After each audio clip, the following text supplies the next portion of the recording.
You say rock and roll is positive and upbeat, but like Comfortably Numb by Pink Floyd and Every Breath You Take by The Police seem to be a bit negative and downbeat. Yeah, it's a very, very fair point actually. I mean, certainly when you listen to that first major key solo in Comfortably Numb, Yeah. you can't help but feel massively uplifted by it. I mean, certainly I did.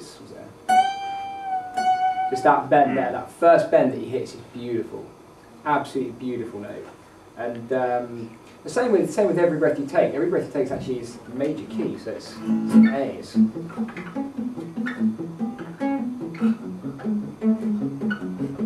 But that little drop down to the relative minor, just there, like, although the lyrics are quite negative, and but they don't seem negative in the outset, do they? Because most people think it's about a guy who's in love with a girl. But he doesn't get her, does he? He doesn't get her, no. So, but I think even though most songs are written in a minor key, like minor key stuff, like a lot of rock and roll stuff that's written in minor key is actually very powerful.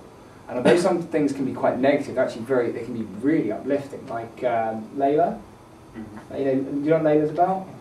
Layla's it's written by Eric Clapton, and it was a call out to a lady called Patty Boyd, who was George Harrison's wife at the time, to basically ditch him and ditch George Harrison and go to Eric. It was a very, very negative song in that sort of aspect. But when you hear it, like, it really does make you feel good inside, doesn't it? Just that. Like, it's one of those songs that you hear and you think, yes, what a great song. But I think a lot of rock and roll songs have that sort of, there's that inherently negative element, whether it's the lyrics or the sound.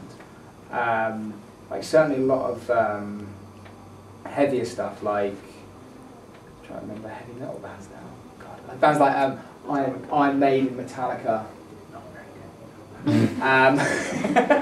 But they do have some good songs. But bands like Iron Maiden, Metallica, even Motorhead, Black Sabbath, and heavier stuff such as bands like Dream Theater or Mastodon.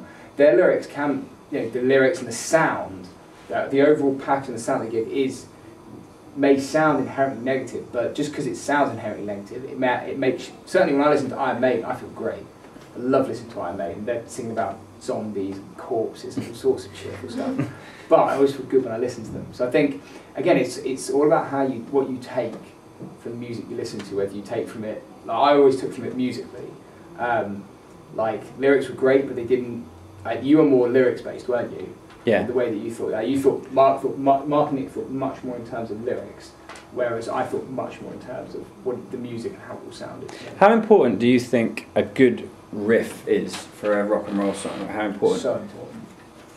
So I mean, like everybody, like you might not know the name of the song, but I bet you will know.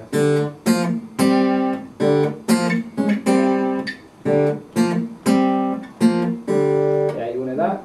Yeah. Does anyone know the name of the song? Smoke on Water. Yeah. Had to ruin it, didn't you? Had to ruin it. But that riff instantly hooks everyone. Like you've got stuff like that. You've got Layla.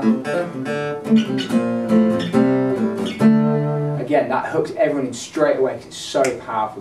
There was.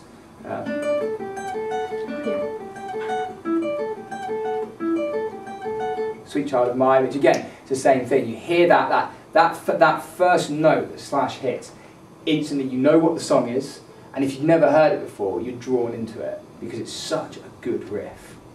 Yeah, there are obviously going to be exceptions to that rule of having that really strong, powerful riff at the start of a song, like "Shine On You Crazy Diamond" by Pink Floyd. The riff doesn't come until 2.5 minutes, 4 minutes into the song.